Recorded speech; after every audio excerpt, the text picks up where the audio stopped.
A subject that I find absolutely fascinating, and I hope that you do too, is the theory of Planet X, Nibiru, and wormwood.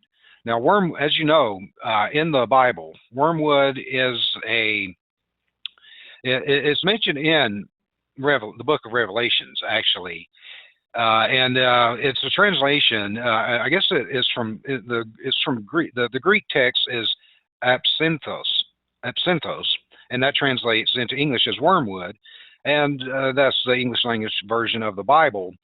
And there are other other languages have like Hebrew in the Old Testament, la'ana, which means curse, and that means the same thing in Arabic and Hebrew. Now, the only clear reference that that this named entity occurs in the New Testament is in the book of Revelations. And the quote is, "The third angel sounded his trumpet, and a great star, blazing like a torch, fell from the sky on a third of the rivers and on the springs of water. The name of the star is Wormwood. A third of the waters turned bitter, and many people died from the waters that had become bitter." And that's in Revelations 8, 10, and 11. Now, that could be that can mean a lot of things. I've heard I've heard it being interpreted as, well, back when I was growing up, during the I don't know if you'd call it the height of the Cold War, or as the Cold War was winding down in the 60s and 70s. A lot of people thought that meant, ICBMs coming from the Soviet Union, the mutually assured destruction. We launch, they launch, they launch, we launch, and the whole world gets annihilated in thermonuclear war. So that could be one person's interpretation of a great star falling from the sky. Others could be a meteorite, a comet, an asteroid. Could be a spaceship, like a giant kamikaze spaceship. Who knows? There's a lot of different, and that can be interpreted in a lot of different ways. But something falling from the sky and turn the waters bitter doesn't necessarily mean. It could mean it poisoned the water.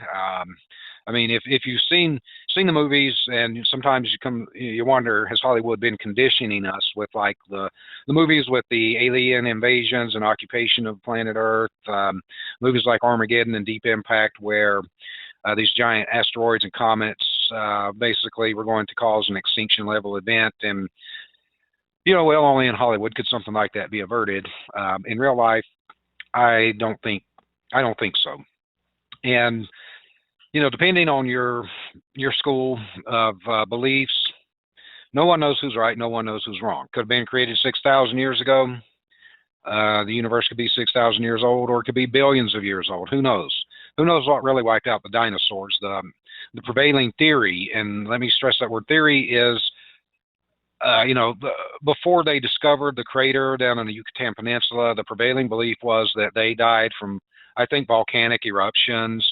And then the prevailing theory, once that giant crater had been discovered, was that an asteroid had hit the Earth some 65 million years ago, and that wiped out the dinosaurs. And all you got to do is look at the surface of the moon, and you can see it's been hit by a lot of things, or that could have been old volcanic eruptions. Who knows for sure what? None of us are really there to see it, so who knows what the truth is. But doing my research, I wanted to not use my speculation and observation because I dabble in astronomy because it's just fascinating to me. But anyways, I wanted to read through different publications and sites and try to find something that I would basically say would be compelling. And this one article I found is on a site called kRSchannel.com, and it says, "Does Planet Nibiru exist? And is Nibiru approaching?" We've all heard I don't know if we all have, but a lot of people have heard that this could be happening. But anyways, this is what they have to say about it. The new information on Nibiru is more mysterious than its own origins. Not too many people know the true details of Nibiru and why it exists in our solar system. So the author basically wants to give you some information. Now, let me tell you some basics first about this planet. Planet Nibiru, which was referred by the Sumerians as Planet X, was supposedly the 12th planet in our solar system. And the true meaning of Planet Nibiru is planet of crossing. In the hydrophilic of the Sumerians and Egyptian, they talked about how Planet Nibiru had an elliptical orbit, as opposed to our normal horizontal orbit, and it took around 750,000 years to come between Mars and Jupiter. And when it did, it created devastation on all the planets during its flyby. Archaeologists Zachariah Sitchin and Burak Eldam also suggested that this planet, which looks a lot like CR-105 with the similar orbit. However, the crossing path of CR-105 is very different than Nibiru or Planet X. Nibiru's 80% of orbit lies much further from the Sun, where CR-105's orbit is 60% away from the Sun and 40% near the rest of the planets. And according to historians, Tiamat, a planet which had lain between Mars and Jupiter around 510 million years ago, was a victim of Planet X as Tiamat collided with one of the moons of Nibiru. It crashed, broke into half, and as one half became the asteroid belt, the other half became Phobos, Mars, of the moon of Mars. And while the other half is our home, planet Earth. Out of destruction comes life. And that's a quote from a Hindu ancient text, Bhagavad Gita.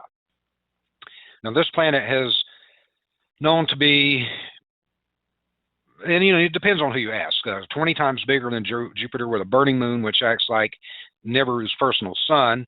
And since Nibiru goes much further away from our sun, the theory actually makes sense and stands out.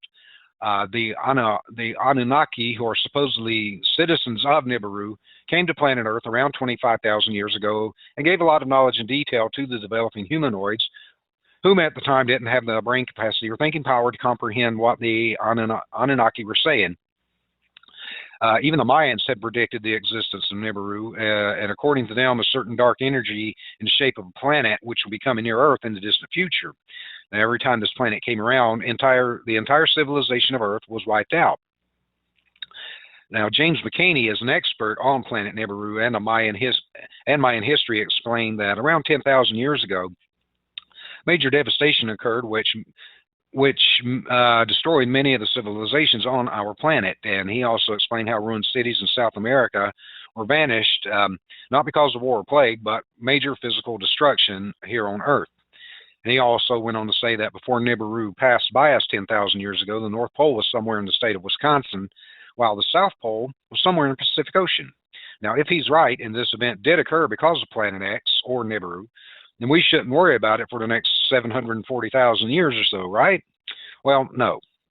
Even as Nibiru crossed its path from between Jupiter and Mars, it's now surging upwards to make its longest route around the Sun, and that's due to the fact that its elliptical orbit goes in a roundabout very close to the Sun on one end, while 80% of orbit is really far away from the Sun, and that is why the earthquake that happened in Japan and Chile and other places could be due to the fact that the magnetic pull from Nibiru is increasing as it nears our plane, and the pull from Nibiru will increase gravitational force of each planet in a rubber band type effect. And you're not going to find this on Wikipedia, but as far as the Mayan 2012 doomsday theory is concerned, well, it's 2015, so that didn't happen. Anyways, Nibiru will not be showing up this fast, because even though the earthquakes are happening and floods are taking place, like what happened in Japan a couple of years ago, it's still a good 10 years away where the naked eye can detect it. And with that being said, I saw some video footage of what appeared to be like two suns. And why I never saw this, actually, I mean, well, it happened like, right at sun up. And, well, most of the time I'm asleep at sun up because I work really late at night, so I got to rest. But, that's one theory of that. I mean, again, we don't know if this is true or not. I've listened to a lot of, I listen to Coast to Coast AM a lot.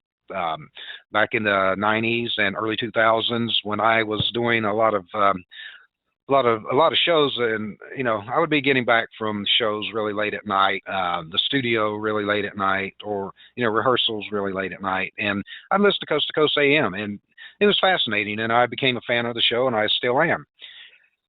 So there's a lot of to me it's fascinating. Other people, I may have put people to sleep. I may have scared the living daylights out of you.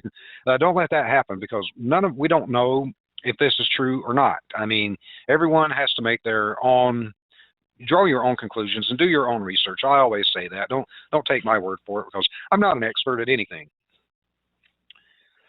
But I do have some audio to to kind of back up what I'm saying. And again, all of this information will be posted on our website, thewakeupmissionshow.com, and on our Facebook page, the Wake Up Mission Radio Show. So if you want to check these links out later, feel free to do so. Do your own research, draw your own conclusions. It could be true, and then again, it might not be. Who the hell knows? Well, if it is, we'll all find out together. But anyways, I do have some audio, and most of the audio that I found, were really long, like 2 hours and stuff like that. Well, we don't have 2 hours, and those files were too large to upload anyway. So I just had to sift through a lot of different audio to find what I thought was good quality audio that would actually fit into our time frame. So we'll go ahead and get started on this one. I'm going to stop the audio to just clarify these dates. They didn't specify the year. And if it was this year or last year, well, it didn't happen, and this is all just speculation. But I had put that in my notes also to make sure I clarified that. So we'll go ahead and let this continue. Well, it's not. Well, ain't that a pain? Well, it won't let me advance the recording. I guess it doesn't have a pause. It's just stop, and then it resets. Well, anyways.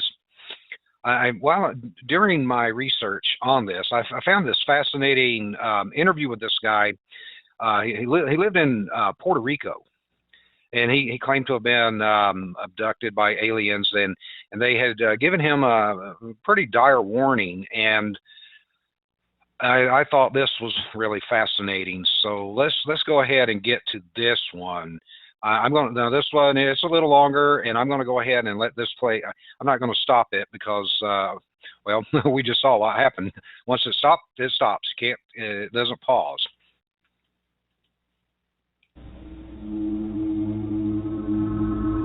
On the morning of May 14, 1988, Amaury Riviera, a young man from Puerto Rico, photographed a giant disk, followed and circled by two jet interceptors.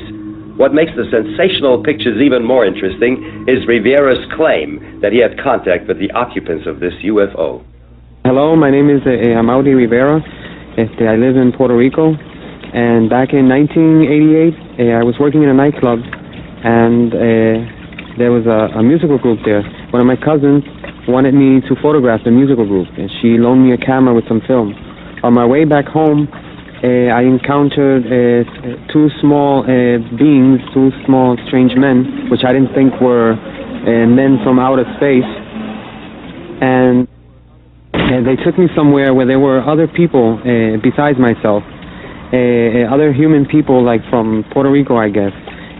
From here, another human being showed up. He claimed to be from a distant planet. He was dressed in black.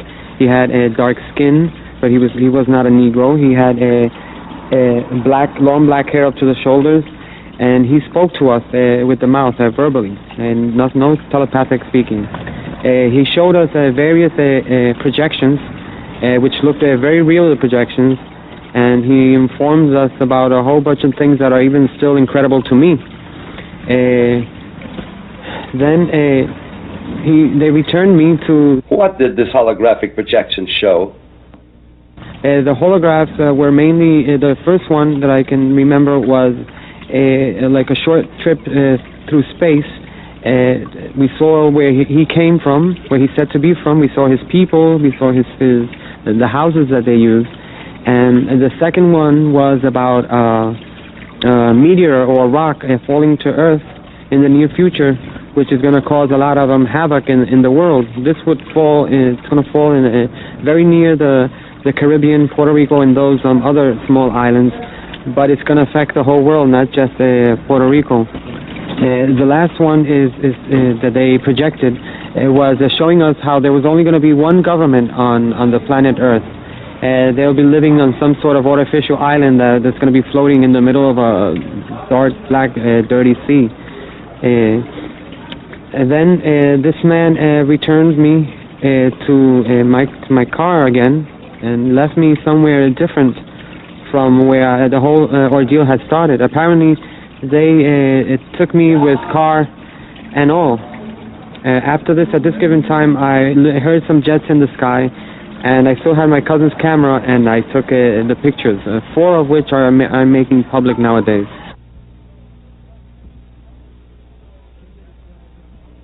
So the jets followed the UFO?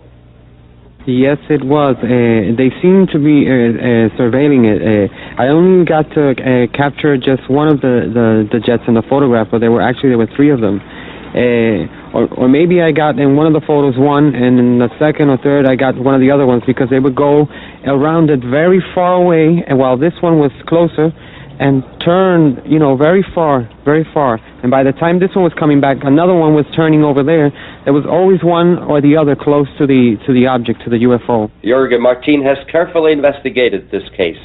Rivera's case to me, it's a very special one and a very important one, because in Amaury's case, he was abducted and he was taken away by aliens. One of them was human-like, and 2 small creatures that they explained to him were some type of genetical or biological organic android that they made to do some chores outside so they don't have to risk themselves in our environment. That's what they explained to him, the so-called human alien that he saw in the craft. And it's important also because of the evidences that he has on the case, because when he was released, he had a camera with him, and he was able to take pictures of the object that apparently had abducted him, the craft, flying saucer type, and also of some jet fighters from the United States, excuse me, F-14 again.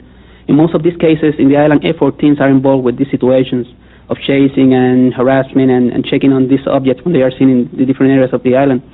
And he was able to get them in those pictures together. So this clearly, when you see those photographs, it's obvious that the government has been lying for many years, because there's the UFO there, and there's also the jet fighters dealing with the situation, which they denied for more than 4 years. It's there. Were you able to locate any other witnesses? That's what I was going to explain at this moment, Michael. The Amaury's case is also very important, because I have several people who apparently had been contacted by the same alien that abducted Amaury and the small ones that were with him in a separate fashion. They have nothing to do with Amaury's incident. This human-like alien, is contacting people all around the area of the southwest of Puerto Rico. I have people from the town of Yauco who seem to have been contacted by this man. I have this fisherman, Andres Maldonado, who I got in contact with Amaury, because he told me several things Amaury had told no one before, only I knew them, about the name of the alien and all the details that he was using to check on the people who really may have been in contact with the same being the night he was abducted, because there were about 14 other people there in the craft that night. And when Maldonado told me all this information that he couldn't know because he was not involved with the Amaury's case, I got them together. And at this moment I have about 3 different people who seem to have been in contact with the same alien. So they are doing something, and they are getting in contact with more and more people and preparing people for something.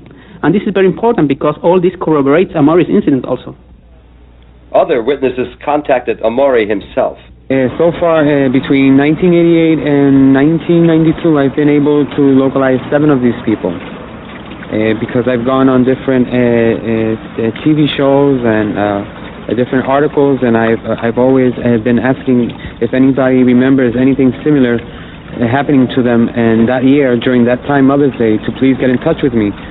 And I've gotten in touch with hundreds of people, but out of the hundreds, 7 definitely were there with me. I still have 7 to go. Maybe I'll never find them. Maybe they'll see this.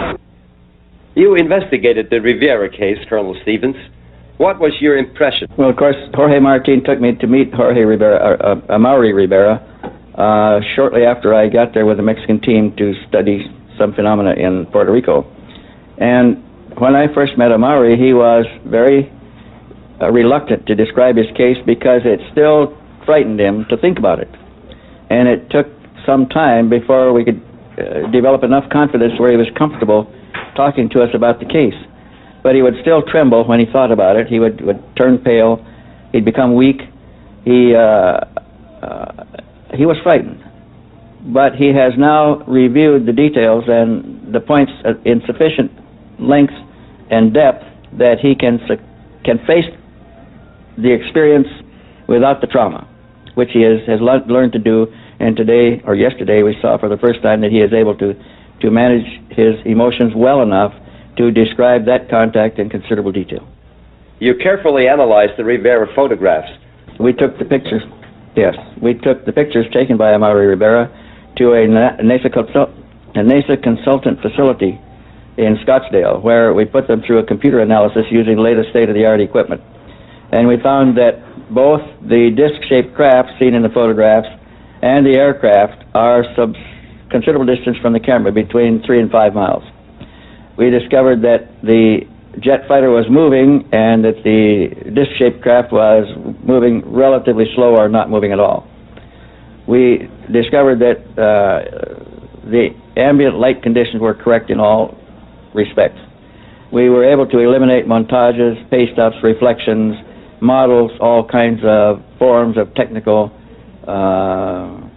manipulation of photographs, and we had to conclude that the pictures were real and that they were exactly as described by the witness when he took the photographs. Noch dazu wurde Amaury Rivera eingeschüchtert und unter Druck gesetzt, seine Fotos herauszugeben. Well, a short time after the incident, 3 men showed up at my home in Puerto Rico, and one of them stood in their car downstairs, and they claimed to be from CIA, and they handed me 2 pieces of paper, which I was so nervous I couldn't really read, but I remember seeing the letter CIA, which is the intelligence agency from the United States, and they said that it would be easier and better for me if I handed them the photographs and the negatives, but they did not say, what photographs or what negatives. They didn't specify, and I just told them that I did not know what they were talking about. And they said it would be easier because we have an order to register your house, to look through your house. And I said, well, go ahead, be my guest and look. And they looked, but they couldn't find them because I had hid them very well.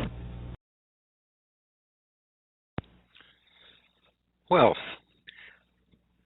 is this guy full of it, looking for his 15 minutes, or was he telling the truth? Well, who knows? He seems to be very convinced of his experience that it actually did happen. And if you want to see this, if you want to see this interview with him for yourself, then go to our website, thewakeupmissionshow.com, or our Facebook page, The Wake Up Mission Radio Show. All this information is posted there, and you can check it out for yourself and draw your own conclusions. But one thing I wanted to interject before we get back to Nibiru, I've seen, watching like Science Channel, Discovery, and what have you, what the shows with aliens, and they, one thing that most of the scientists do agree upon is, for long distance space travel, carbon-based organic life forms wouldn't fare too well unless, they had like some kind of faster, some way to travel long distances over short periods of time, like wormholes, faster than light, warp speed, whatever you want to call it. And that, artificial, if you want to call them robots, androids, or what have you, well, they had theorized that, when people talk about their experiences with abductions with the Greys, that the Greys aren't actually, they may be sentient life forms, but the Greys are actually these, like what this guy was explaining, the Greys are actually, like an artificial biomechanical life. So that I thought that was interesting when he mentioned that, when they said, they do like, menial tasks and chores that wouldn't be safe for a carbon-based organic life form. So, I just thought, oh, okay, that kind of connects those dots, and that's what we try to do here. And again, this is all just theory. Could be true, could not be. We don't know. None of us were there. But it's a fascinating subject. Well, for me anyway. So, when I, doing more research, I on this website called Inquisitor, This just happened back this past January. And it said that has science just admitted Planet X Nibiru exists? And believers say that the people that believe this, wholeheartedly, they think that full disclosure is coming. And we've been wrong about other things, but when you think about, like in the audio earlier where the guy was talking about, the DoD employees being told to get prepared to bug out, the underground tunnels, all that, it kind of ties in. Maybe Jade Helm was not, the cover story was it was going to be training for, dealing with domestic terrorism when it's actually dealing with a global cataclysm. I mean, we don't know. But anyways, from this article that John Thomas Didymus, I guess that's how you say that, Didymus. Well, anyways, he says that astronomers may have inadvertently revived the Planet X Nibiru conspiracy, because this dominated the internet a few years ago. It kind of kicked up when that meteorite, went hitting Russia a couple years ago. Well, anyways, following a lot of the announcements by scientists of evidence that there are at least 2 planets larger than Earth in our solar system beyond Pluto, they say that the believers of this system, the Planet X Nibiru cataclysm believers, have been saying that their governments are preparing to disclose the truth to the masses. And scientists had announced in a new study published in the journal Monthly Notices of the Royal Astronomical Society letters that there's at least 2 planets likely bigger than Earth that are undetected in the outer fringes of the solar system, and they are thought to exist beyond the orbits of Neptune and Pluto. Now, according to Professor Carlos de la Fuente Marcos from the Complutense University of Madrid, who led the study, the evidence supporting the conclusion comes from observations of a belt of space rocks known as the Extreme Trans Neptunian Objects, or ETNOs, orbiting the Sun beyond Neptune. And these rocks were found to show an unexpected orbital characteristics that can be explained only by assuming that their expected paths are being distorted by some massive but unseen astronomical body nearby. And it was quoted as saying the excess of objects with unexpected orbital parameters makes us believe there are some invisible forces are altering the distribution of the orbital elements of the ETNO, and we consider that the most probable explanation is that other unknown planets exist beyond Neptune and Pluto, and the exact number is uncertain, given that the data is limited, but our calculations suggest that there are at least 2 planets and probably more within the confines of our solar system. Now, the term Planet X, it has its origin among astronomers in the period after the discovery of Neptune in 1846. After Neptune was discovered, several astronomers speculated that there might still be another planet beyond Neptune, and Percival Lowell proposed the Planet X hypothesis to explain observed irregularities in the orbits of Uranus and Neptune. Now, at first, the astronomers thought they had found Planet X when Pluto was discovered in 1930 by Clyde Tombaugh, but they soon realized that Pluto was too small to explain the observed effects on Uranus and Neptune, because these 2 planets are gas giants. They're not as large as Jupiter or Saturn, but they're a lot bigger than Earth. They're huge planets. Well, anyways, this realization sparked a renewed search for Planet X, and it was abandoned in the 90s after analysis of measurements of Neptune obtained from the Voyager 2 suggested that the inaccuracies in the estimation of the mass of Neptune could explain the observed inconsistencies in the Uranus orbit, and that they kind of just abandoned the hypothesis. But the discovery of hundreds of so-called trans-Neptunian objects, or TNOs, and most of which were identified as part of the Kuiper belt, consisting mainly of icy bodies with orbits similar to Pluto's, and it led Pluto to being demoted from the status of a planet to a dwarf planet and a member of the Kuiper belt. Well, I've actually heard this lady on Coast to Coast AM, Nancy Leader, and she's a fascinating interview. Well, back in the 90s when they were giving up on this, Nancy Leader founded a website called Zeta Talk and claimed she was in contact with extraterrestrials from the Zeta Reticuli star system, and she proclaims that she's been instructed to warn mankind that a large planetary body she called Planet X would pass into the inner solar system and cause our planet to undergo a pole shift that will destroy civilization. And she also claims that Planet X, it's about 4 times the size of Earth, would arrive in May of 2003 with catastrophic consequences. Well, here we are 12 years later, that didn't happen. And others who had adopted her idea associated it with the December 21, 2012 Mayan apocalypse. Well, that didn't happen. And they adopted the term Nibiru, and it's originally a technical term in ancient Babylonian astronomy, but it was basically derived from internet doomsday cults from the work of Soviet-born American writer Zecharia Sitchin, who claimed that civilization was originated by the Anunnaki, that race of people that they believe exists from planet Nibiru.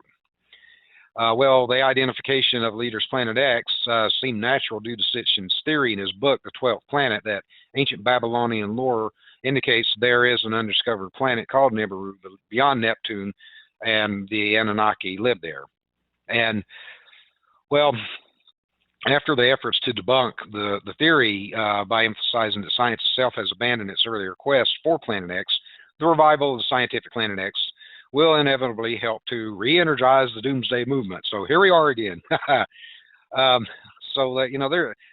There's a lot of talk. It's been met with ridicule, and even by those that spent hours studying in an attempt to debunk it, only to find that they are now believers, and there are evident stirrings of feelings of vindication among these cataclysm believers who have long insisted that the government had been covering up the truth about the existence of this planet. So I guess we'll all find out together. There's nothing set in stone, and this is all fascinating stuff. But I wanted to run some audio because if this really isn't happening, why are they talking about it? And it's not necessarily this subject, but I don't know when this occurred, but they were talking about this particular type of event in Congress.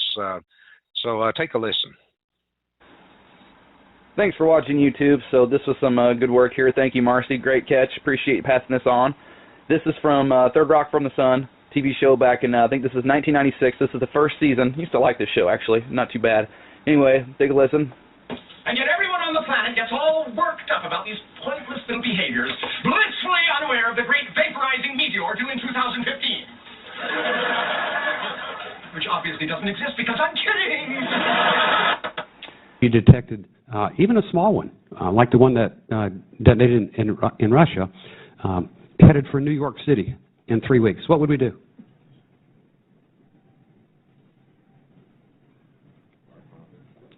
Bend over and what?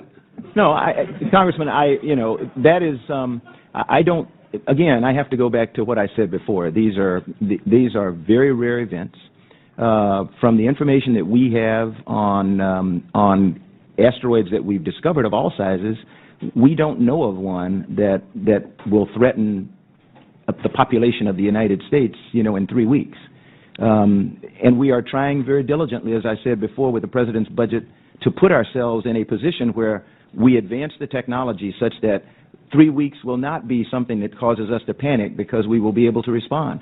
We are where we are today because you all told us to do something, and between the administration and the Congress, the funding to do that did not. The bottom line is always the funding did not come, and I don't care whose fault it is or if it's anybody's fault. We all know what we're facing today, and we're all sitting here today as the Congress and the administration try to figure out sequestration, something that never should have happened, nobody planned to happen, but we're facing it today. And so the answer to you is, if it's coming in 3 weeks, pray. And I second that motion from this gentleman. Be prepared, because there's really no way to prove or disprove any of this. And it's a fascinating subject. There are thousands of, well, I don't know, but thousands may be a stretch, but there's a lot of hours of audio of this on YouTube. And I've got one other clip. I'm not going to play the whole thing. And it was said that it was from a NASA whistleblower. And a lot of it was more visual than audio, because they were showing like some underground tunnels and structures that had been built. But he does have some, some fairly legitimate information. So we'll play a few minutes of this.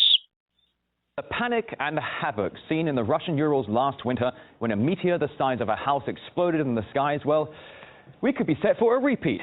Scientists say the huge rock might not have been flying solo as first thought, but rather as part of a group of asteroids which still pose a threat to Earth. RT's Lindsay France now joining me live to tell us more about this. Lindsay, good to see you.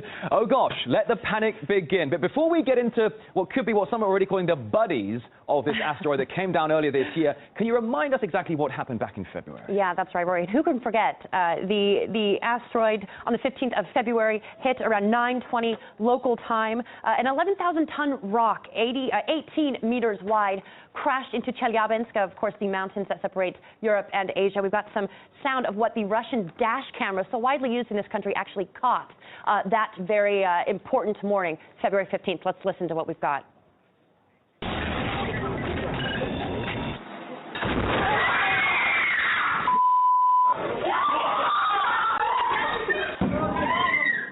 Very dramatic video there, and when that story came out, people were very, very shocked because we all wanted to know why it wasn't detected, and it scared, obviously, a lot of people. No one was killed in this.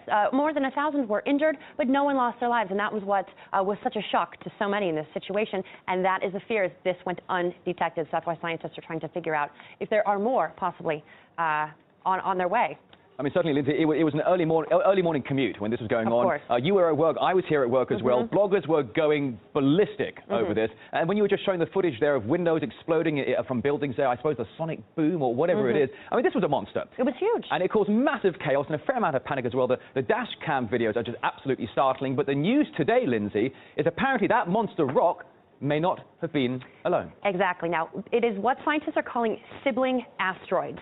And here's how it works. So as I mentioned, the asteroid went undetected, obviously frightening everyone. And so what scientists did is they ran billions of simulations to find sibling asteroids that may have been on a similar orbital path to the one that hit in Chelyabinsk. Look at that. It's just astonishing. And what they found is nearly 20 different asteroids that are on the similar path.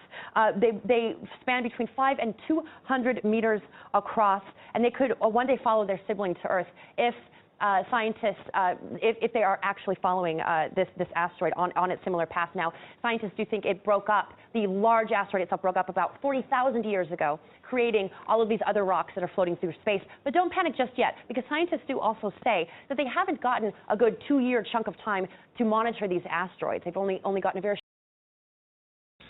And they just keep going on about that. Now, the research that I did about Nibiru and wormwood were, these could, one thing that one of the main consensuses that I found was that it has a lot of, Nibiru or wormwood has a lot of junk floating around with it. It's not coming by itself if it is. And, these asteroid events that periodically occur. I mean, if you think back, the Tunguska event, I mean, that was almost, that was around 100 years ago. And that was pretty gnarly and massive. It hit out in Siberia. Well, 100 years in geologic and space-time, that's like a blink of an eye. But anyways, one of the theories of wormwood is there is an entire solar system, which some people who believe in Nibiru has its own sun and other planets and moons coming with it, and that's going to pass through our solar system. And there could be a lot of disruption if this actually did happen. It could, well, change the face of the solar system and could wipe out planet Earth. I mean, look at the asteroid belt and the Kuiper belt. Could that be evidenced from earlier collisions with the wormwood event or the Nibiru event? Was the asteroid belt actually a planet at one time? Was the Kuiper belt a full planet at one time? You have to think about all these things. And, like we were all up in arms about Jade Helm 15, that could have just been an exercise, like I mentioned earlier, in a cover story. Like Mars, there's theories that Mars has already been colonized. Could at one time Mars have had, civilization? I mean, just a few weeks ago they, kind of came out and said that, well, we found water on Mars. well, at one time, was Mars like Earth? Did civilization exist there? And since we're obviously, have been told that we're aiming to go back to Mars, could it be to recolonize Mars and figure out a way to do some type of terraforming to make it a habitable planet? Because it may, Earth might be in the crosshairs of Planet X Nibiru. Who knows? I mean, all of this, it's all just, theory, conjecture. It could be factual. It just could be a bunch of nut jobs. But anyways, we are coming up to the top of the hour, and this type of subject, I could do a month of shows on this, but we don't have time. We have to move on. So again, go to our website and check out the information for yourself. So that kind of concludes this first hour, and I hope you enjoyed it. I think it's fascinating, but we're going to take a break, and then in a few minutes we'll have our guest for today, Randy Shannon, on. So stay tuned. I'm real happy to announce our guest, Randy Shannon, is on with us. She's a network marketer, health consultant, libertarian activist, radio talk show host on a real radio station, the Fox affiliate AM 1050 Talk on Our American Cafe, with a really big audience one day, and we aspire to have that one day. So anyways, the beautiful and the vivacious Randy Shannon. Randy, are you there? I am here, and I'm so glad to be here. A lot of people say it, but I genuinely mean it. So I really I love you, and I love Shalene, and it's just, you guys are like home. This is the family that I love. You're my kind of people. So well, I genuinely mean that from my heart. Yes. Well, it's mutual. Thank you. Oh, thank you. Thank you. That first hour, I got on maybe 10, 15 minutes before it was over, and I was listening, and gosh, everything that was said is so critically important for everyone to know. But, there is another side, because we are still here, and we still got to make the best of what we got while we're in it. And, right.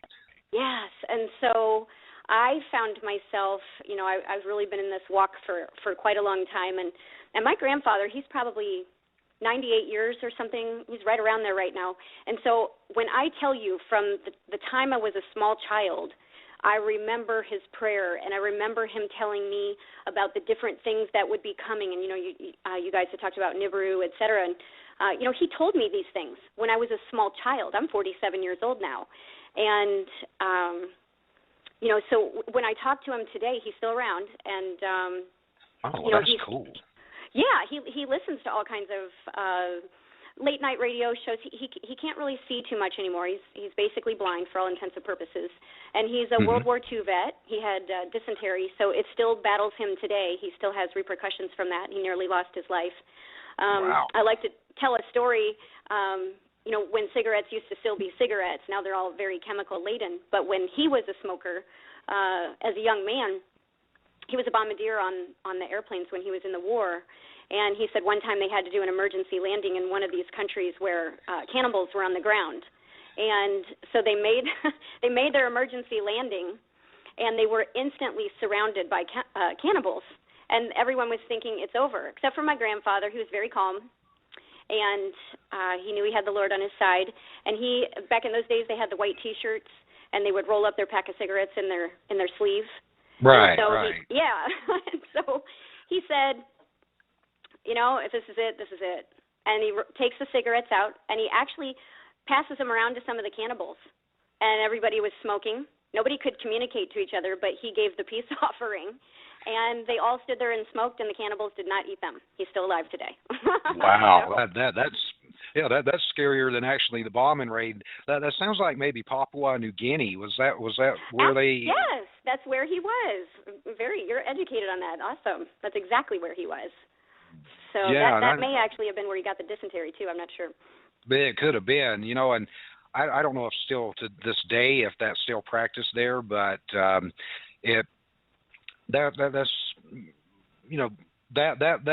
places on this planet I really don't want to go, and that's in the top 5 list. I don't want to go there. It's like I love the tropics. I'll come down to Florida and hang out with you. That's as tropical as I want to get. Anytime. There's no cannibals down here that I know of. So you never Not know. yet, You right? never know.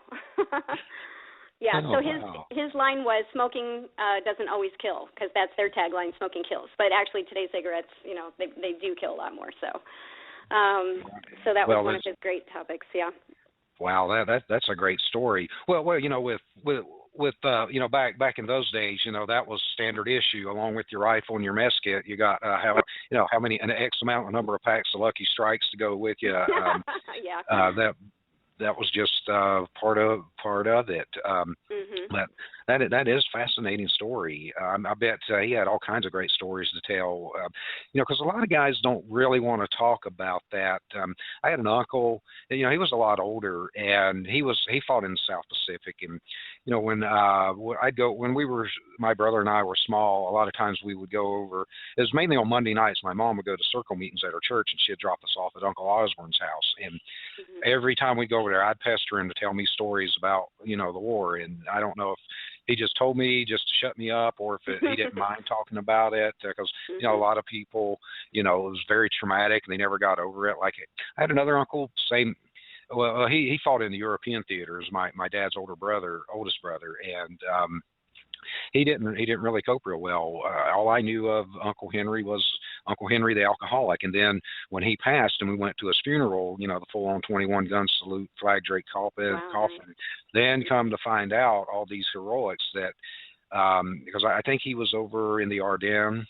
I'm not sure, but he was a medic, so he saw a lot of it was awful. a lot of the worst of it. And after that, I was like, wow, I wish I would have gotten to have known him, but I was real young when he passed. Yeah, maybe I'll put you on the phone with my grandfather one day and see if we should do it soon, because he is 98. But there is things that I know for a fact he will not discuss. He says he was witness to atrocities galore, and he doesn't even say whose side it was on.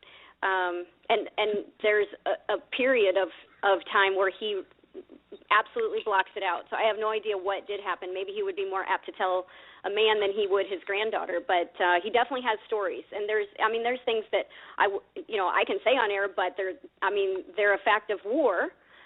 Some things that he has told me, which were pretty horrific, which I would be happy to share them. But they are gruesome, and so if they're gruesome, and he has other stories that are far worse that he will not tell me, so I can't imagine honestly what it could be. Right, but, right. It's man's inhumanity to man. It's horrible. It's absolutely horrible. That's why when I was listening to all the preparations in what you just played, it's so critical, and I really do hope that people take it to heart. Because my grandfather has told me ever since I had my first son, and I have 4, and they range from 16 to 26. He has talked to me about war and what, and now it's just like hitting me right now. I wonder if what he said to me is something that he witnessed. He said to me about standing strong in your faith and not wavering. What if you saw the enemy taking your child, and he would say this when my sons were just infants, and hung them upside down and were torturing them in their genitals. So it makes me wonder if that's what he witnessed as well, that he's not telling me about. But he wanted to make sure that I would be unwavering, because we will see the worst of the worst. Like, mankind can be absolutely horrific. And here's been my take on this for years, and I don't understand why it's not common sense. If we send our boys over to these other countries, and we have, not we, because I don't claim this, but when they go over there and they are causing damage, killing innocent life, et cetera, and our government has told us they are the enemy, what is to stop them from when they come over here and their government told them, oh, we're the enemy? I mean, we have been made out to be the enemy to the world. So do we think that they're going to be any kinder to us the day they show up on our soil, which, hey, they're probably already on our soil according to the numbers of people that Obama's let in this country. I know, right? Yeah, and I think they're just waiting. Literally, the gym I go to, I point out a couple of the guys in the gym to my sons and to their friends, and I call them, I say, you see that guy over there? He's Al-Qaeda. Like, I literally point guys out that I think the moment that they got their heads all wrapped up in the turban, they would pass for that. And they are working out and working out and working out, and they're unsociable. So they could be it. They could be preparing, and they will wreak havoc. And I think that they're already walking amongst us, to be honest. I'm with you. I mean, the the immigration system as a whole, but in particular, the southern border has gone unchecked for so many years that there's no telling who has come over here. I mean, when you look back historically, like within the past century, our government, and you can attribute it to the Albert Pike letters if you believe that, the elite, the Illuminati, Bilderberg Group, Trilateral Commission, the usual suspects as to why they want to let this happen and have our country become infiltrated with these types of people. I mean, the CIA and our government has been meddling in the affairs of these other countries for, almost 100 years now. No wonder a lot of them are pissed off. I would be pissed off too if there was somebody That's why I from don't another understand. country. Yeah, why does anybody still send their son or daughter off to the military right now? Pull back and then they have nothing. I mean, but you and I, we do our best, but we're still not getting to the masses. So then there's all these other radio shows that pop up, which is great, and then there's the Fox affiliate one that we do on Saturday mornings. So we do talk about it, but honestly, two people on that show have already been visited by the feds. So like we have to be. It's not that we don't believe everything that like you and I can say on this program that we can't say on the other one because they get visited by the feds. So they do have their squashers of the truth. They're out there. I can attest to this. No, trust me, I know. It's like, freedom of speech, that's an illusion. I mean, I know. It is an illusion. Yeah. I spent 6 months in the LA County Gulag system for First and Second Amendment issues. So trust me, hon, I lived it. I know. Yeah. And I didn't even do anything, in this day and age, especially with the passage of the Patriot Act, you don't have to do or say anything. All it takes is for somebody to accuse you of doing something. And, what we were taught in school, that whole innocent until proven guilty, that's a total crock. The onus is on you to prove your innocence. You're guilty until proven innocent. And that's just the fact of life. I mean, we've got the largest prison population on the planet. And, there's a lot of, scumbags that deserve to be in prison, but I firmly believe there are a lot of innocent people that are in prison. Oh, I do too. It's sad. For bogus reasons or complete fabrications and lies, and you can tie it into the prison for profit industry too. But there's a political aspect outside of the money aspect of it as well. And it's like your granddad says, you can't waver from your faith because whether you believe we're in the end zone of the end times or not, I mean, just look around with, and when you think about the Bible, a book that was written, how long ago, and everything that was written in that book, you see it playing out in real life when you walk out your front door. Mm-hmm. Exactly. And especially, with the persecution of Christians in this country nowadays. I mean, I ain't no saint, and, I'm honest, I don't go to church a lot, but, with what's happening to these people, you can flip through the Bible and you can find something that, predicted, well, this is going to happen during this particular moment in history, or however you want to put it. And, you're exactly right. These people, they're here, they're training. I mean, like, no matter what you believe as far as, like, what happened on September the 11th, those guys were here for a long time and didn't raise any red flags when, their visas expired. No red flags were raised that, they went to flight school. Well, I don't want to learn how to land a plane. I just want to learn how to fly a plane. That would send off some pretty serious alarm bells in my head if somebody told me that. I would be like, hey, wait, why does he don't want to learn how to land? That's the most important aspect of flying and driving is the ability to stop. Exactly. Oh man, you're absolutely right on. Okay. Sorry, somebody walked in right as we were talking. I don't know where it's all going to play out. If you do go according to the word, then I mean we already know just how soon is that going to flood in. So that's why I guess when I heard the first part of your show, I decided and I saw what the topic was going to be. I thought, you know what, people need to have a positive side too. It's not all bad, and we do need to, because it may not be tomorrow, so it may not be a year from now. So we got to make the most of it while we can.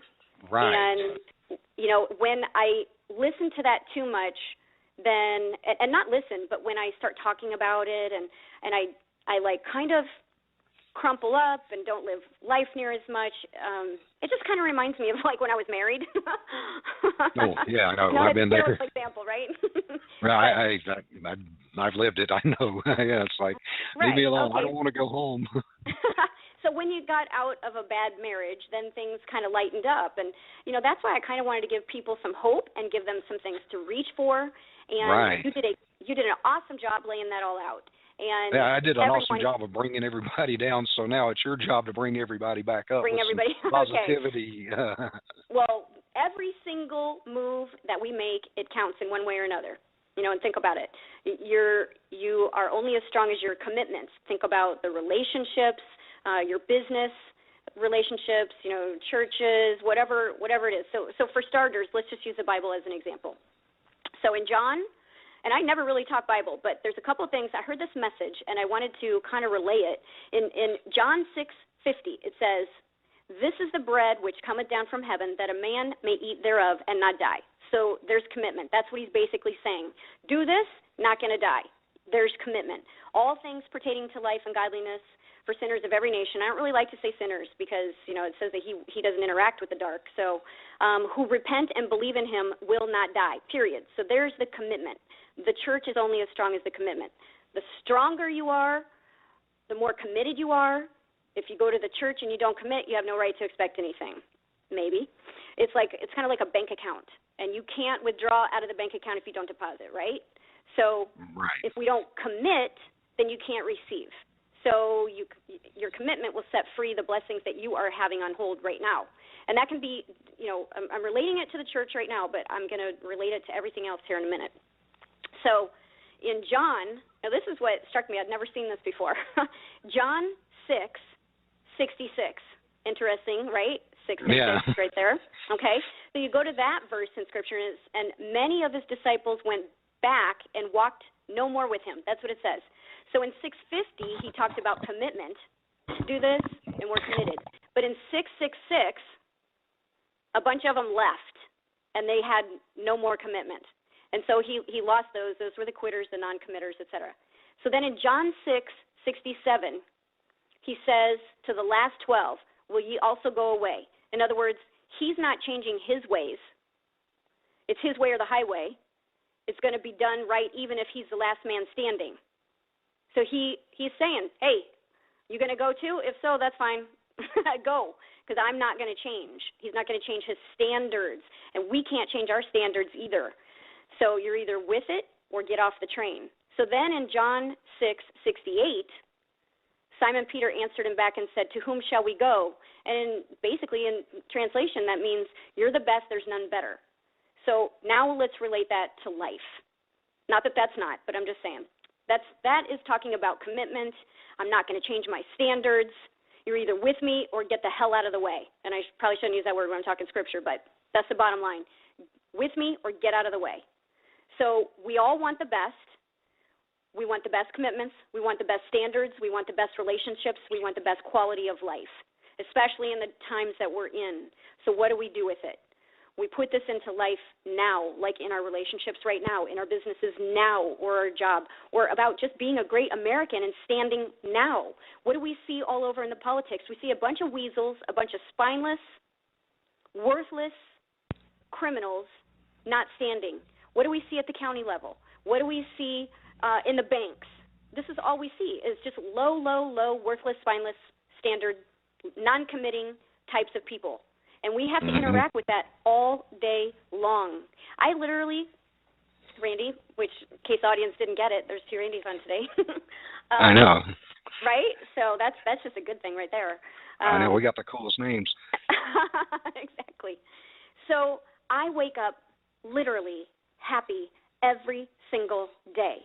And then I go out into the world, and then I run into all these people that are sleepers. They don't care. They just put out the lowest, most minimal effort all around me. And so, you know, my kids are like, "Mom, you're so amazing in business. You're this, you're that. You're so high energy." Like, my kids think that it's so great because they now are going out into the world and they're experiencing this lack all around them. So we have to put this into life right now. And people either are committed or they're not. It's one way or another. So take your job, for an example, or if you're a business owner, which I am. I do traditional business. I do network marketing. I don't take it lightly. I put my heart into everything. I will work 18-hour days. I will work 24-hour days if that's what it takes. I don't care. Sleep can come. I will get it another day. If something needs to be done, I commit. So the other part of that equation is, if it's not what you love, then it's not right. Go out and replace it. So if it's a job, get a different job. Get something that you love. All the money in the world isn't worth losing your happiness over it. So get something you enjoy doing, and then it's priceless, literally. Yeah, you're right. And our guest last night, he said that same thing. And I'm sure you've heard this saying too. When you are doing what you love and you're getting paid for it, you never work another day in your life. A man or woman's hobby becomes your job, then you never work another day in your life. And what's better than that? It don't get much better. I so agree. So I could take on some other projects right now, but they don't taste good to me in the sense that I don't see myself being happy taking on some of these other projects.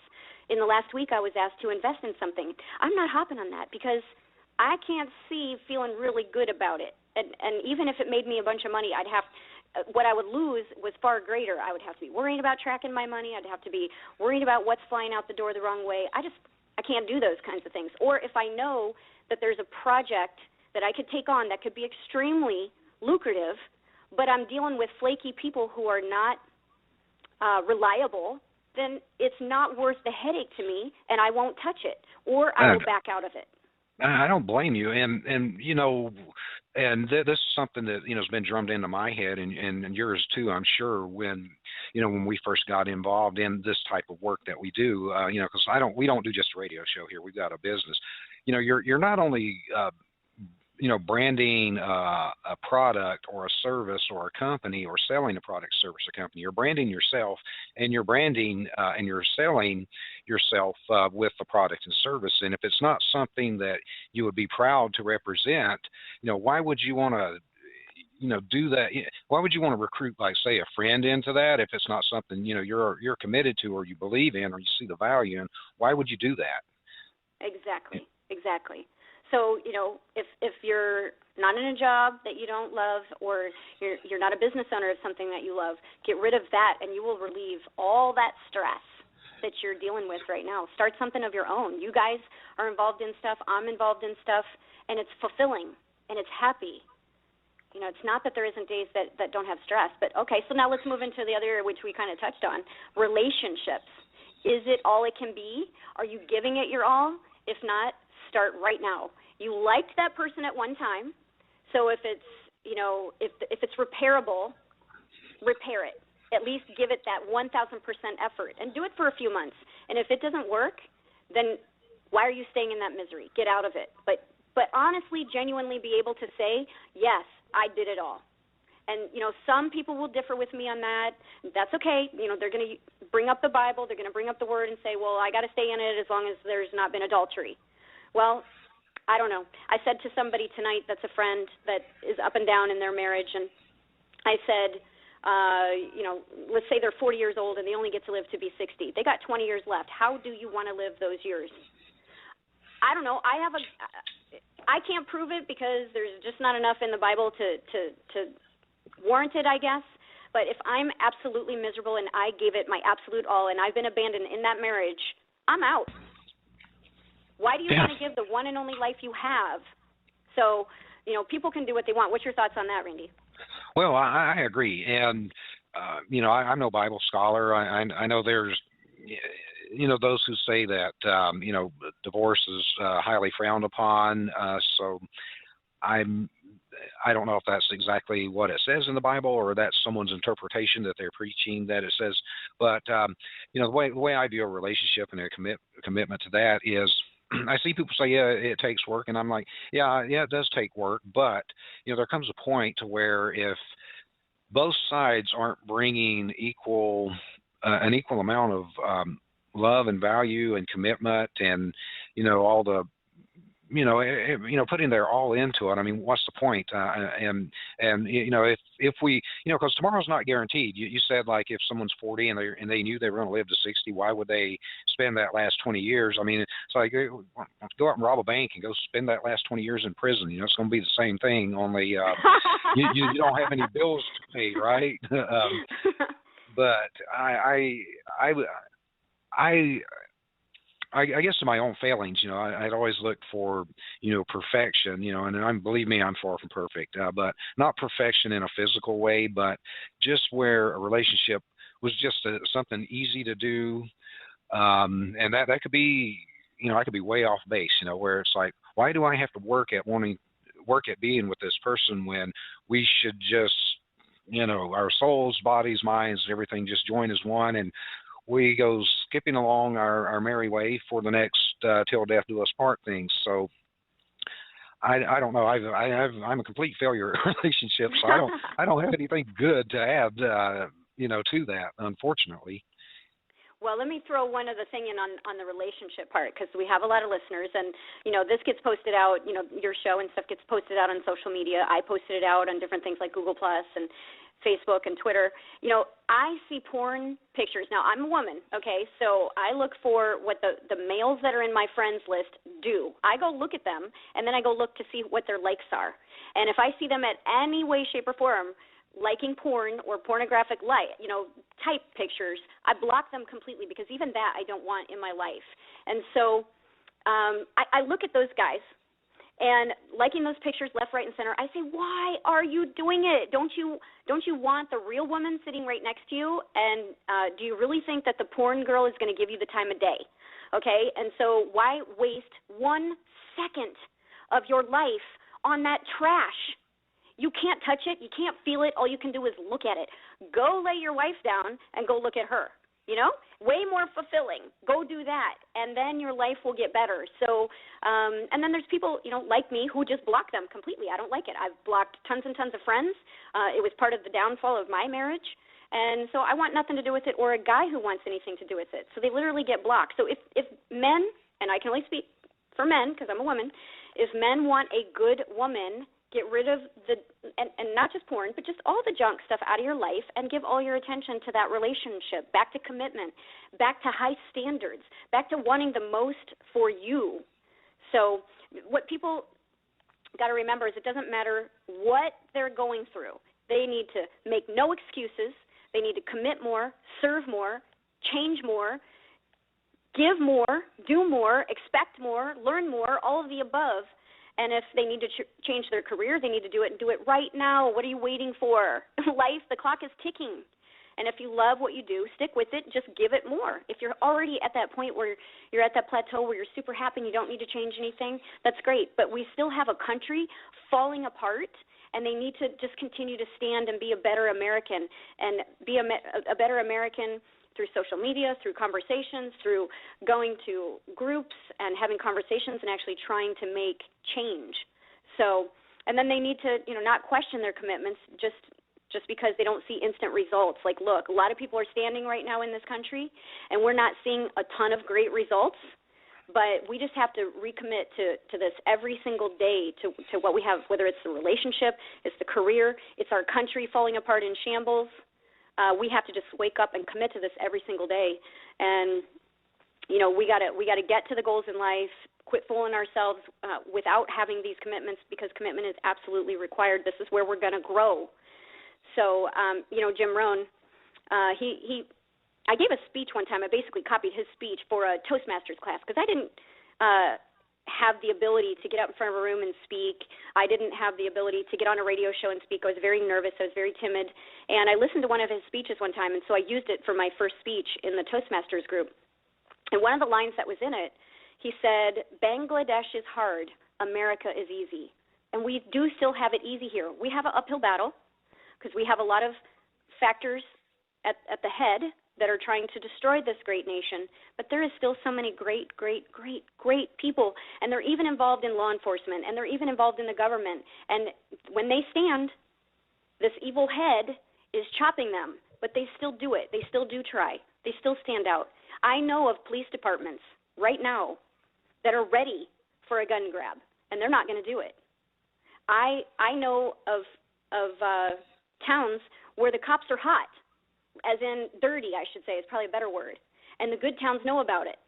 What they would do to be prepared, I don't know. I don't have that inside information. But, you know, I mean, it's not too hard to find out where the dirty cops are, and when crap goes down in this nation, who's going to actually turn on the people and who isn't. It's pretty simple, you know, just see it, who's getting complaints on them, and then what is Internal Affairs doing? Nothing. Look at any big city. Now, they might slap a wrist here or there, you know, or an occasional imprisonment of a cop, but, you know, it's not too hard to know where the dirty cops are in this town. And I'm just using that as an example. So just remember that every single move we make counts in one way or another. Think about it like this. When we wash a car, it doesn't make it run any better. To improve its performance, we have to get inside. And that's what I'm talking about here, these commitments and high standards. We in this country, this is such a great nation. We turn lemons into lemonade. We turn weeds into gardens. We turn pennies into fortunes. And it's because we make commitments to do these kinds of things. And we don't need to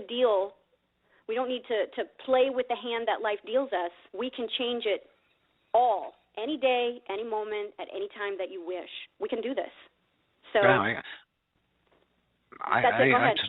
was just going to say, I agree. And when you think about this commitment, we'd talked about this I believe it was the week before last, the commitment that the Founding Fathers made when they pledged their lives and their fortunes to each other when they signed the Declaration of Independence. You know, there's a lot of guys on there, you know, and Paul Harvey had a beautiful there's a beautiful video of Paul Harvey naming these guys and what happened to them, you know, like during and after the War for Independence and the founding of this nation. And I mean, you know, we know like John Hancock and George Washington, but there's a lot of other guys on there that probably, you know, you would have never heard of had Paul Harvey not mentioned them.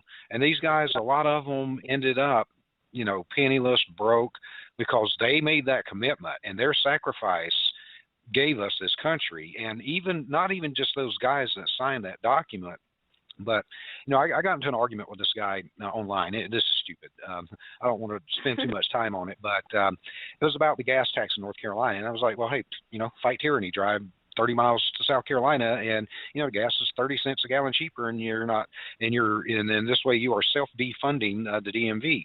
Well, I don't want to be inconvenienced. That's too far to drive. And I said, you know what? Don't tell me that. You go tell that nameless, faceless Continental soldier that marched with General Washington 20 miles through the snow with bloody, frostbitten feet, this guy you've never heard of in your entire life, just to get to the fight. Mm-hmm. I was like, he probably didn't want to be inconvenienced either, but he got out and did it. And I'm like, you know, and our nation has become so soft and complacent in that way that people won't make that commitment. They, you know, there's too much of, well, let the other guy do it, or I might lose my job, or I might lose my freedom. Well, guess what? If you go through life with that mindset, with what's going on with this government, guess what? You know, they're going to come for you, or they're going to come for your kids. You know, we've reached a tipping point, and it's time to make a stand. And, you know, there's little pockets of, I wouldn't call them pockets of resistance. I would call them pockets of constitutionality all over this country. And they're starting to make a lot of noise. And what we've tried to do is connect a lot of these people so they can network and work together. And, you know, it's been a beautiful thing.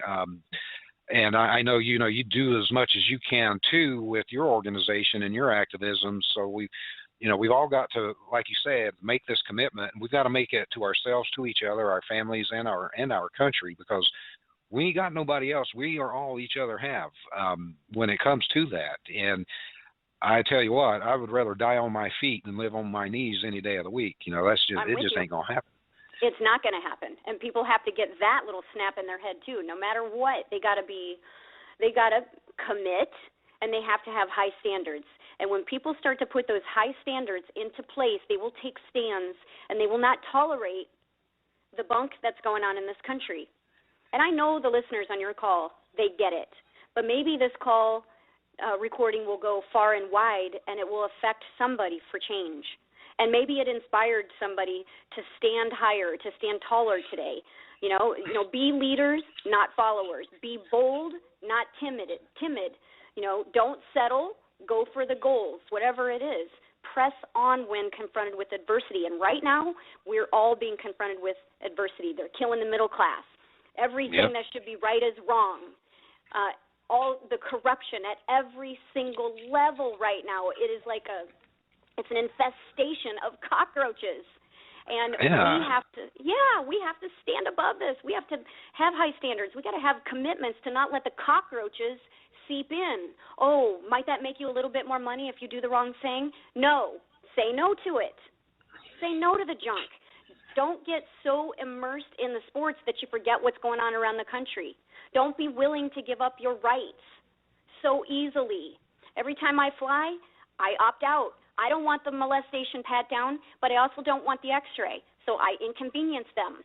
At least that's the twist I have going on in my brain for while they're patting me down. And I always talk to those people and say, this is a violation of my Bill of Rights, right? I say these things to them. And, I've had TSA agents, look, it's a job, it's a paycheck for them. And this is where people need to stand. I wish all TSA would walk off the job, but that won't happen because they're getting a paycheck. But I've had TSA agents say to me, as they're patting me down and they've heard me out, they say, yeah. And they're cynical. They say, America, land of the free, right? I mean, they know. They know us bunk. And it makes you wonder, like with, Stalin's secret police, the Stasi of East Germany, the Gestapo, if a lot of these people were the same way, they're like going, I really don't want to be here. I don't want to do this, but it's a paycheck. Or if I don't do this, I'll get shot. And, I've opted out, period.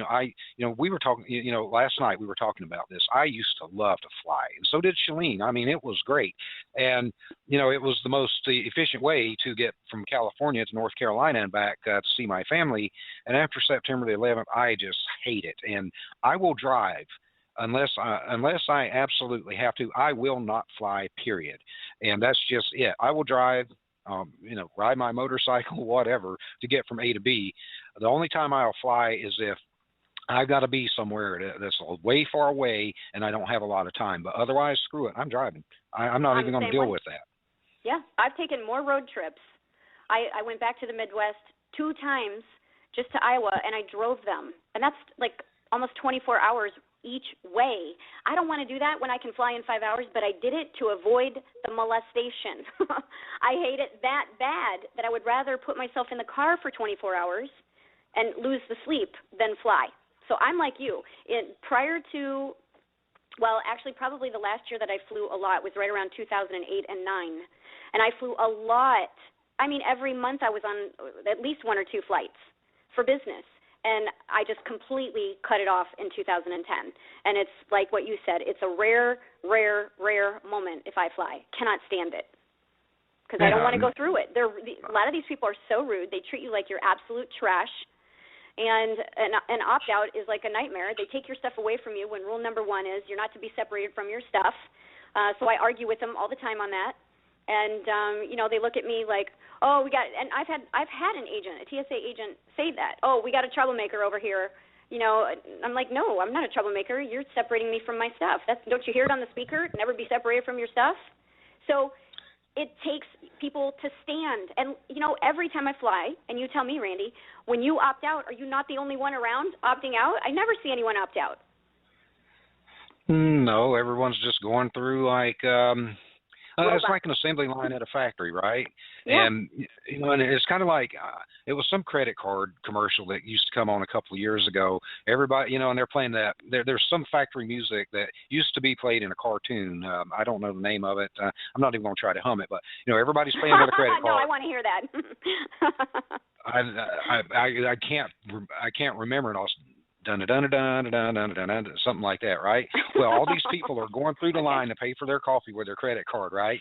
And then the one schlub shows up with cash, and everything stops, and everybody's pissed off at this guy because he's paying in cash instead of a credit card. And we've talked about the cashless society for a long time, and not for a long time, but a lot on the show, right? And, that's the one guy, the troublemaker, the individual who is using legal tender as opposed to, swiping a piece of plastic through an electronic scanner that the government can trace. Oh, well, so-and-so bought a cup of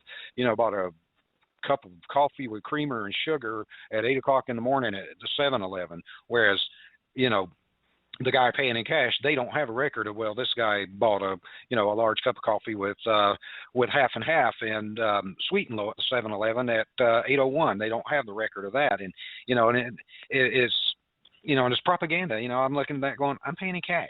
To hell with it.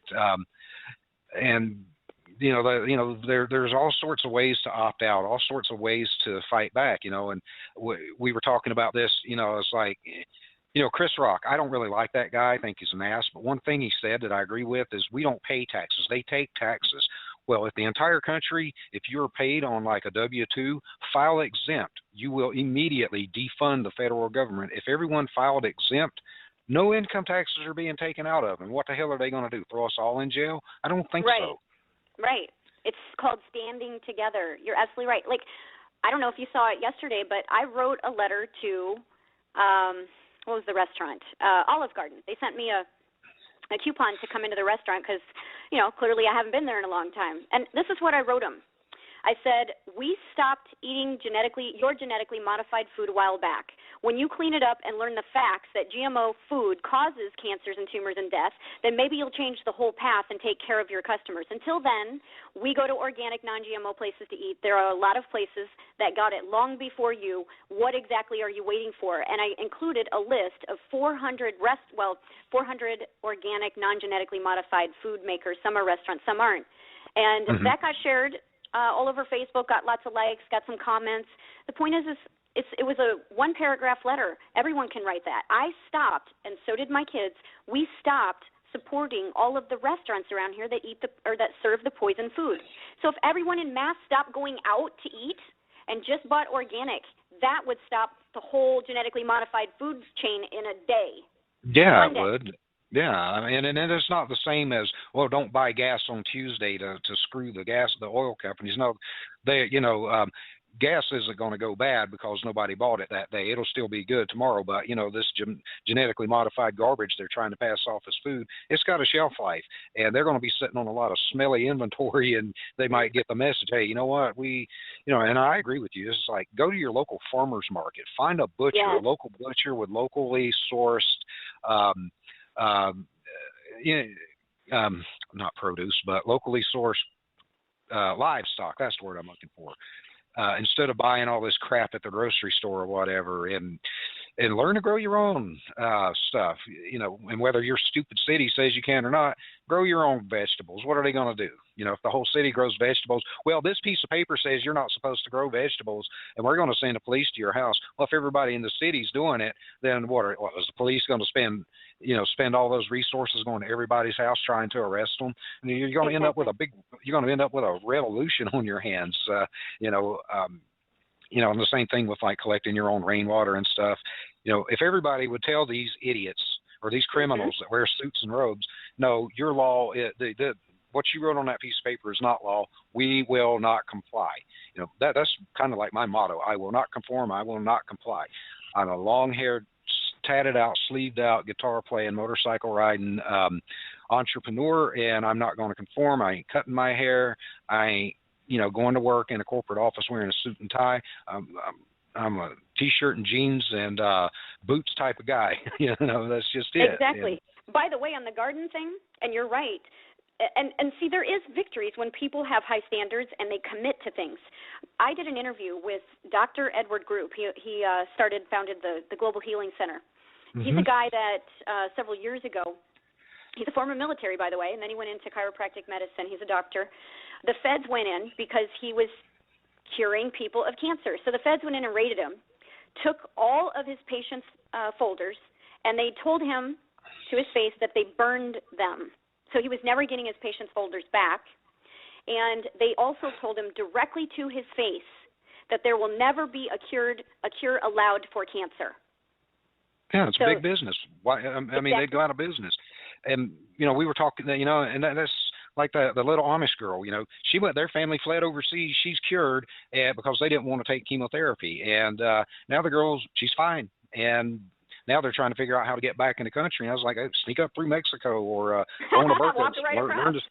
Yeah. Well, they'll roll out red carpet for you and just make your way back to Amish country. You're cured now. What are you going to do? Have to take the chemo now? I hope not.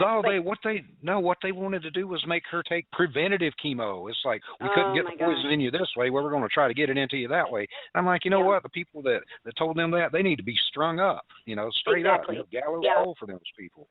Well, I can tell you, according to Dr. Edward Group, he said, so this is a testimony to the people standing.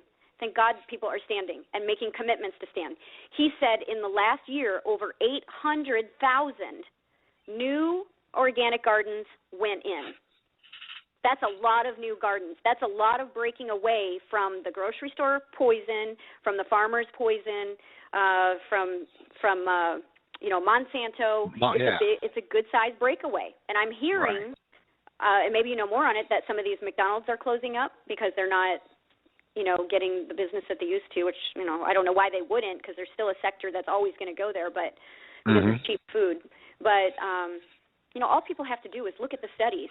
Monsanto only did a 3-month study on the corn, but a Sweden university took it 4 months and beyond, and 100% of the rats died of cancers. Well, 85% died of cancers, tumors, cysts. Monsanto tried to debunk it, but this university used Monsanto's corn. And I don't know if I said this when I was on your program before, but when I was in the Midwest, this is a factual story, I witnessed it with my own eyes. I had free-range chickens that me and the kids raised from they were 3 days old. And they were free-range. So, while they were just tiny, we grain-fed them. But as soon as they could be eating the bugs and the grass, we just let them go. And every day they went out, they ate all the bugs, they ate the ants, they ate the flies, they ate everything they could get their mouths on. They ate the grass.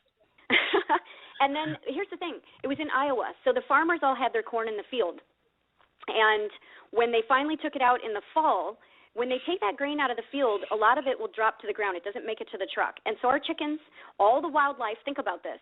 The deer, the birds, everything go out there. The raccoons, the possums, all went out there and ate that grain on the ground. Well, when my chickens laid eggs after that, the eggs had no hard outer shell. I saw it with my own eyes. So if they didn't have a hard outer shell, what is happening to our children having children? They're having spontaneous abortions. They're not carrying these babies to term. They're being born with all kinds of health issues. 1 out of 3 people are getting cancer now. Why? People are not stopping and asking why. We know why.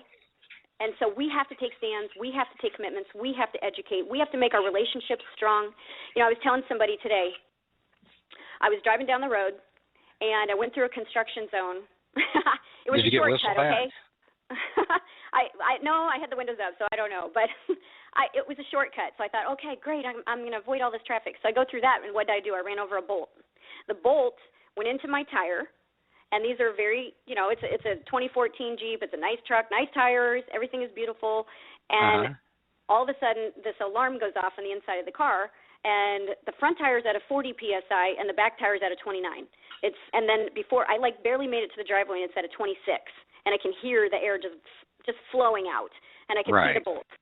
I still was happy, Randy. I don't care. I'm not going to let any of that stuff get to me because my commitment is to being happy, and even when junk gets thrown at me, I'm still going to be happy, whatever. Right. Tire.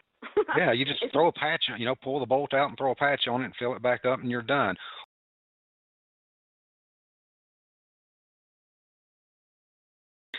A subject that I find absolutely fascinating, and I hope that you do too, is the theory of Planet X, Nibiru, and wormwood. Now, as you know, in the Bible, wormwood is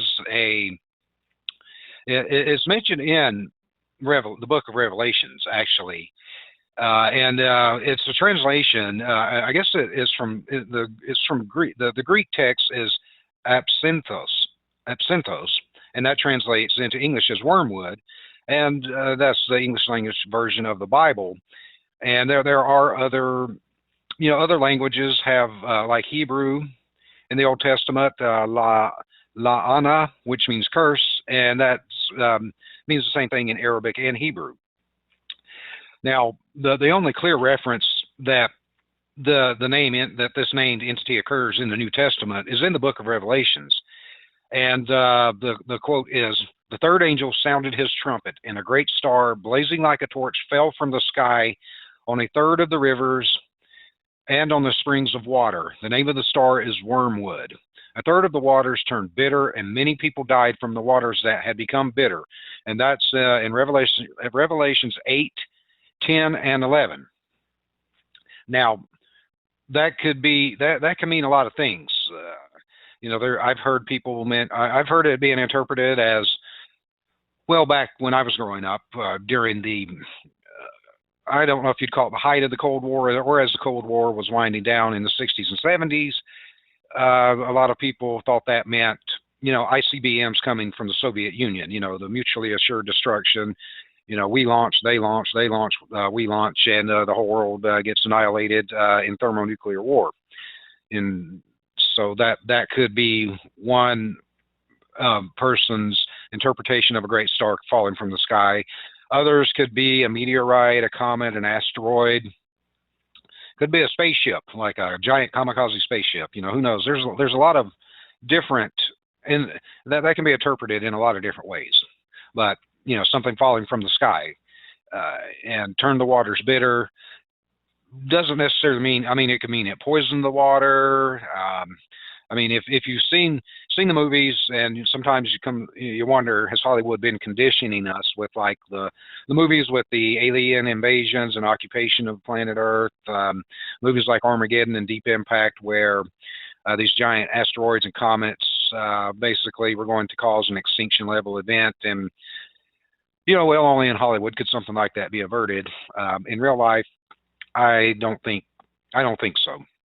And depending on your school of beliefs, no one knows who's right, no one knows who's wrong. Could have been created 6,000 years ago. The universe could be 6,000 years old, or it could be billions of years old. Who knows? Who knows what really wiped out the dinosaurs? The prevailing theory, and let me stress that word theory, is before they discovered the crater down on the Yucatan Peninsula, the prevailing belief was that they died from, I think, volcanic eruptions. And then the prevailing theory, once that giant crater had been discovered, was that an asteroid had hit the Earth some 65 million years ago, and that wiped out the dinosaurs. And all you got to do is look at the surface of the moon, and you can see it's been hit by a lot of things, or that could have been old volcanic eruptions. Who knows for sure what? None of us are really there to see it, so who knows what the truth is. But doing my research, I wanted to not use my speculation and observation because, I'm just saying, I dabble in astronomy because, it's just fascinating to me. But anyways, I wanted to, read through different publications and sites and try to find something, that I would basically say would be compelling.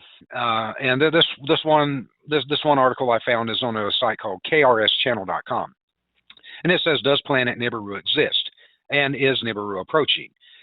We've all heard I don't know if we all have, but a lot of people have heard that this could be happening. But anyways, this is what they have to say about it. The new information on Nibiru is more mysterious than its own origins. Not too many people know the true details of Nibiru and why it exists in our solar system. So the author basically wants to give you some information. And let me tell you some basics first about this planet. Planet Nibiru, which was referred by the Sumerians as Planet X, was supposedly the 12th planet in our solar system. And the true meaning of Planet Nibiru is planet of crossing. In the hydrophilic of the Sumerians and Egyptian, they talked about how Planet Nibiru had an elliptical orbit, as opposed to our normal horizontal orbit, and it took around 750,000 years to come between Mars and Jupiter. And when it did, it created devastation on all the planets during its flyby. Archaeologists Zachariah Sitchin and Burak Eldam also suggested that this planet, which looks a lot like CR-105, with the similar orbit. However, the crossing path of CR-105 is very different than Nibiru or Planet X. Nibiru's 80% of orbit lies much further from the Sun, where CR-105's orbit is 60% away from the Sun and 40% near the rest of the planets. And according to historians, Tiamat, a planet which had lain between Mars and Jupiter around 510 million years ago, was a victim of Planet X as Tiamat collided with one of the moons of Nibiru. It crashed, broke into half, and as one half became the asteroid belt, the other half became Phobos, Mars, the moon of Mars. And while the other half is our home, planet Earth. Out of destruction comes life, and that's a quote from a Hindu ancient text, Bhagavad Gita. Now, this planet has known to be, and it depends on who you ask, 20 times bigger than Jupiter with a burning moon, which acts like Nibiru's personal sun. And since Nibiru goes much further away from our sun, the theory actually makes sense and stands out. The Anunnaki, who are supposedly citizens of Nibiru, came to planet Earth around 25,000 years ago and gave a lot of knowledge and detail to the developing humanoids, whom at the time didn't have the brain capacity or thinking power to comprehend what the Anunnaki were saying. Even the Mayans had predicted the existence of Nibiru, and according to them, a certain dark energy in the shape of a planet which will be coming near Earth in the distant future. Now, every time this planet came around, the entire civilization of Earth was wiped out.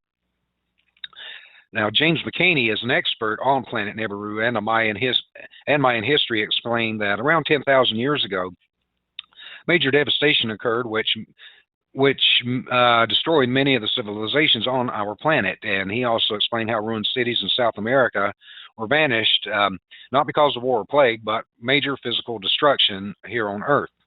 And he also went on to say that before Nibiru passed by us 10,000 years ago, the North Pole was somewhere in the state of Wisconsin, while the South Pole was somewhere in the Pacific Ocean.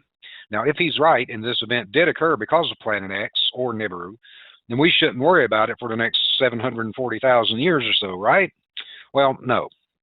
Even as Nibiru crossed its path from between Jupiter and Mars, it's now surging upwards to make its longest route around the Sun, and that's due to the fact that its elliptical orbit goes in a roundabout very close to the Sun on one end, while 80% of orbit is really far away from the Sun, and that is why the earthquake that happened in Japan and Chile and other places could be due to the fact that the magnetic pull from Nibiru is increasing as it nears our plane, and the pull from Nibiru will increase gravitational force of each planet in a rubber band type effect. And you're not going to find this on Wikipedia. But as far as the Mayan 2012 doomsday theory is concerned, well, it's 2015, so that didn't happen. Anyways, Nibiru will not be showing up this fast, because even though the earthquakes are happening and floods are taking place, like what happened in Japan a couple of years ago, it's still a good 10 years away where the naked eye can detect it. And with that being said, I saw some video footage of what appeared to be like two suns. And why I never saw this, actually, I mean, well, it happened like, right at sun up. And, well, most of the time I'm asleep at sun up because I work really late at night, so I got to rest. But, that's one theory of that. I mean, again, we don't know if this is true or not. I've listened to a lot of, I listen to Coast to Coast AM a lot. Back in the 90s and early 2000s, when I was doing a lot of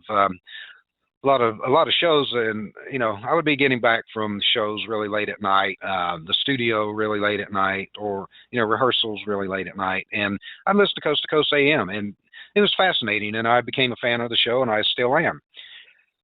So there's a lot of, to me it's fascinating. Other people, I may have put people to sleep. I may have scared the living daylights out of you. Don't let that happen, because we don't know if this is true or not. I mean, everyone has to make their own, draw your own conclusions and do your own research. I always say that. Don't take my word for it, because I'm not an expert at anything.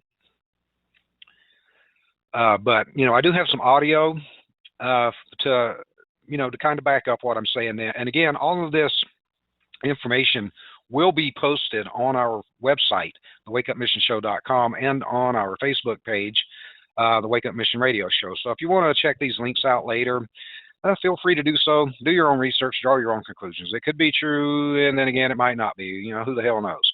Well, if it is, we'll all find out together. But anyways, I do have some audio, and most of the audio that I found, were really long, like 2 hours and stuff like that. Well, we don't have 2 hours, and those files were too large to upload anyway. So I just had to sift through a lot of different audio to find what I thought was good quality audio that would actually fit into our time frame. So we'll go ahead and get started on this one. I'm going to stop the audio to just clarify these dates. They didn't specify the year. And if it was this year or last year, well, it didn't happen, and this is all just speculation. But I did want to, I had put that in my notes also to make sure I clarified that. So we'll go ahead and let this continue. Well, ain't that a pain? Well, it won't let me advance the recording. I guess it doesn't have a pause. It's just stop, and then it resets. Well, anyways, during my research on this, I found this fascinating interview with this guy.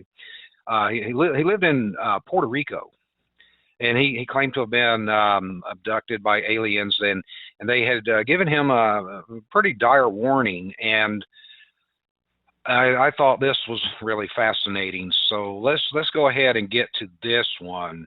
This one, it's a little longer, and I'm going to go ahead and let this play. I'm not going to stop it because, well, we just saw what happened. Once it stops, it stops. It doesn't pause.